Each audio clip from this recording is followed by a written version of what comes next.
Hey everyone, Mr. Happy here, and in this video just wanted to talk about Scholar in Final Fantasy XIV's latest expansion, Stormblood. I've been doing a bunch of thoughts and overview videos for all the other jobs, and I recently got my Scholar to 70 and figured I would provide a thoughts video on this before hitting up the other half of the coin, Summoner, which is going to be a hell of a video. Now, I just want to say I'm not an expert in Scholar in any way. In fact, I played it almost zero throughout all of Heavensward, although I played it a lot in A Realm Reborn, even doing some of the coils as Scholar back then. I haven't played it in any of the recent raids. However, I have done every piece of content with a Scholar in my party, and of course I have the experience of leveling Scholar from 60 to 70 in more recent content, so I can at least gauge the leveling process and how people feel about that and how I felt about it after hearing what other people had to say about leveling Scholar in general. So I'm going to be providing you with the updates to the job as well as my thoughts on how the job is performing in current content. If you want to listen to one over the other, there will be timestamps in the description of the video. So first, let's go over some of the changes that came to Scholar, and that way we can get a better idea of what people aren't happy about, what people are happy about, and the changes they've made since 4.0 was launched. So one of the first things is, like many of the other jobs, they had certain buttons consolidated into a single skill. Bio 1 and Bio 2 are combined into a single button based on level. At lower levels, it's Bio 1, and eventually you get a trait that turns it into Bio 2, although it remains instant cast. Ruin and Broil saw a similar treatment where Ruin eventually becomes Broil, and again, it's dependent on what level you are. They also got Broil 2 as one of their new skills from 60 to 70, and same thing, Broil 2 replaces the Broil button when you hit the adequate level. That being said, Ruin 2 still remains separate, so it still has its old use of being able to get an instant cast and then throw out an Ether Flow ability, although to be honest, I see that a lot less recently. Shadow Flare was made instant cast, it was made into an ability, but it has a cooldown, and it can't be up on an enemy 100% of the time, or if an enemy moves, well, you can't reposition it. They nerfed Bane by increasing the amount of damage fall off that you get when it's on multiple targets, meaning that the more targets it hits, the lower damage your dots will deal when they're spread to a certain number of targets. Fairy's Embrace potency was nerfed. This is probably one of the big points we'll have to hit on later. The MP cost on their shields was increased, so Eloquium and Succor are very expensive MP-wise to use now. And Etherflow's MP restore was lowered at the same time. They did make Etherflow grant 10 Fey Gauge whenever you use an actual stack, but we'll be talking more about Etherflow later, because there's been other changes to it in like 4.05 and whatnot. So a lot of that doesn't sound great, and a lot of scholars were really unhappy about a lot of those things right when the expansion launched. But there have been some other changes that have been more on the positive side, as well as new skills like Broil 2 that were added to the job that we haven't talked about yet. So let's talk about some of the changes that were more positive for Scholar. Roll actions is the first one. I feel it greatly benefited Scholar for the most part. Eye for an Eye got moved into roll actions, so if you want to use that skill as a Scholar, you have to expend the roll action. And they didn't really get a roll action replacement for Virus. Instead, other roles got the halves of Virus, so we can't even include that. But Scholar did get access to Divine Seal, essentially, in the form of Alargus, and Lucid Dreaming for more MP refresh, which is basically the Shroud of Saints that was thrown into the roll actions, so they did get some very nice things out of it. Also, Cleric Stance is a roll action, but because damage scales off Mind now, makes DPSing as a Scholar while healing at the same time even easier. Scholar was already the master at that, and now they don't even have to worry about stance dancing. Same for the other healers, but for Scholar, I feel like that was a really big strong point of theirs pre 4.0. Cleric Stance you can still take if you want to do more damage. I've seen Scholars do it on occasion, but it's such a small increase that you really need to have that fifth roll action available with really no other option to consider taking it. Also, of course, like I said, they got new actions. XCOG is one of their new ones, cost 1 Etherflow stack, and basically it puts a buff on a target that when they fall below 50% HP, XCOG heals them immediately. So you can like place it on a tank before a big pull, and in the middle of the pull, if they fall below 50%, they'll get this big heal. Or if at any point on a boss they fall below 50%, they'll get this big heal. So you don't have to worry about them maybe eating an auto attack right after and getting killed or something like that. Really nice ability. They got Chain Stratagem, which when you place it on a single target, it gives you a 20% increased chance of landing critical hits. Now that gives that buff to the entire party, as long as they're hitting this one Chain Stratagem target. So on bosses, it's great. It's another DPS utility for raids, which something Scholar was already kind of okay with in terms of their Selene buff, and then they had their defensive buffs. It's just a very good addition to the job. Now, Fey Union uses that Fey gauge I mentioned before. I probably should have went into more detail, but like every other job, Scholar got a new gauge. For me, Scholar is one of the more tacked on gauges. Like I said, every time they use an Etherflow ability, specifically an ability that consumes a stack, they get 10 Fey gauge. And they can only use it on this one skill, Fey Union, which basically allows you to create a tether between your fairy and the target. And that tether will heal them for 480 potency per tick. Each tick costs 10 Fey gauge. So it basically makes it so since each Etherflow stack is worth 10 gauge, and 10 gauge gives you 480 potency on a heal with Fey Union, it adds 480 healing potency to every Etherflow stack that you consume. This next new action is not really new, it's more like a returning action. Miasma 2, they actually removed it in 4.0.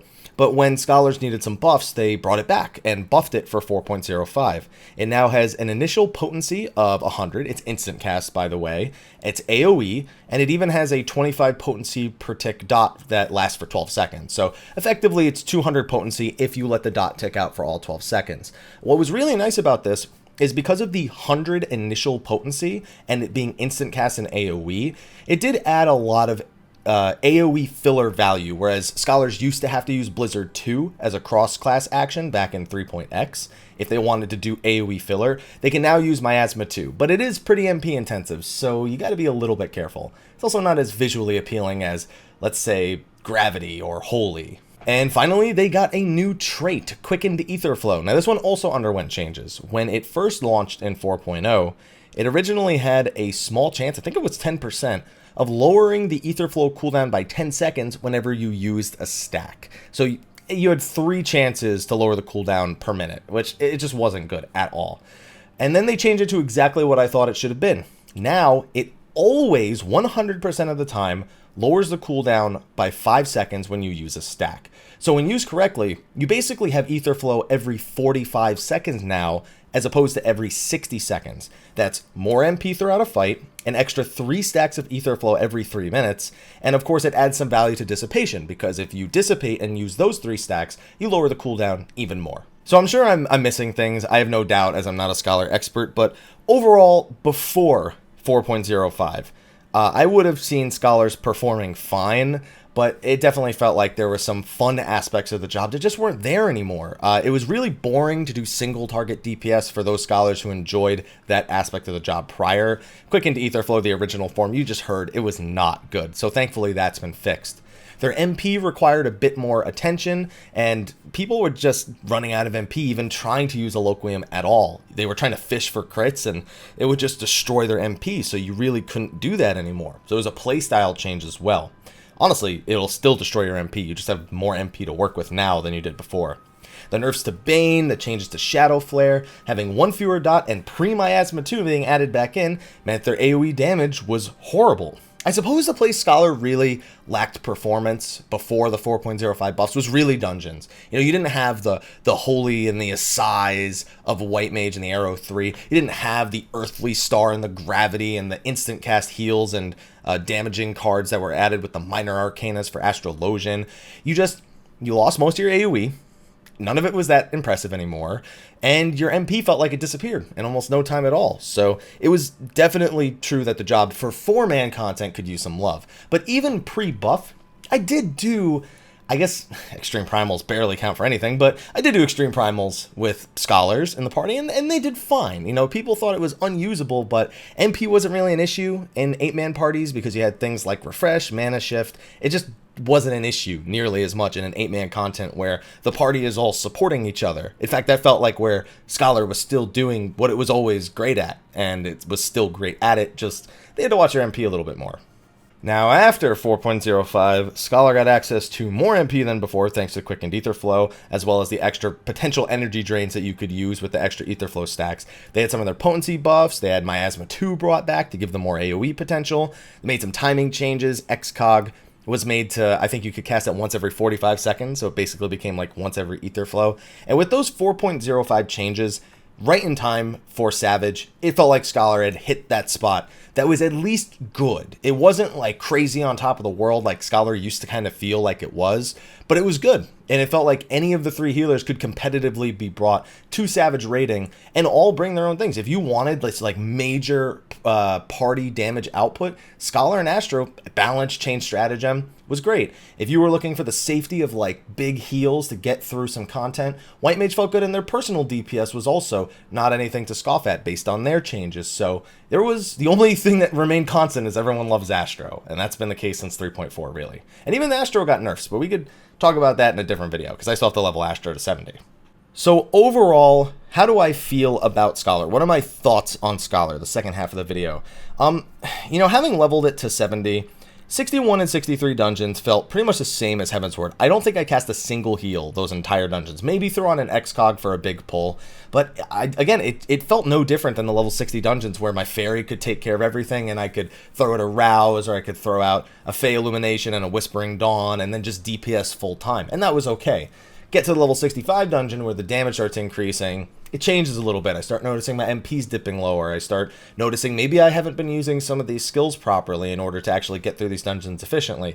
67 comes around, happens again. 69 comes around, happens again. And then at 70, it kind of equalized out. Didn't feel that way anymore. Minus, I think, the apes, the Avengers in Alamigo, which I was totally not prepared for as a Scholar. Used all my stacks on Energy Drain, and then the tank got hit by 2, and I was like, really wish I had kept one of those, or 2 of those stacks right there. That was about it, but other than that, I specifically waited till after buffs to level it, so I could judge it based on the most recent way that it felt, and it felt pretty good. Again, I still think that dungeons really aren't the strong point for Scholar. I don't think any of the healers, even Astro, as good as it feels to use Earthly Star, like I got to do at the Media Tour, man, Holy, Assize, like just the White Mage editions, Thin Air, it just feels so good to use in a 4-man dungeon. You feel like this unstoppable force that has this AoE stun to prevent tank damage and all this AoE damage, and your MP pool feels limited.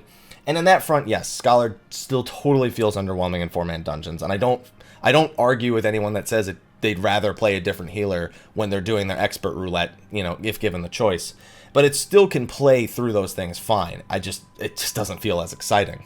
Heck, when I was running through dungeons, like I was trying, because Emergency Tactics had its cooldown lowered, another thing that happened, I was just trying to make use of it just because of it. Like, I never really felt like I needed it all that much, but I was just trying to use it like every 20 seconds if I could for like a big heal on the tank or a big AoE heal, and I was just like, I don't know, I don't need this. This just isn't as exciting. I'd rather be on White Mage and like throw out everyone got hit in the party, throw out an Assize, everyone stand in the Asylum bubble. It just felt so much more relaxed, and yet it's at the same time so much more powerful than what Scholar's tools were.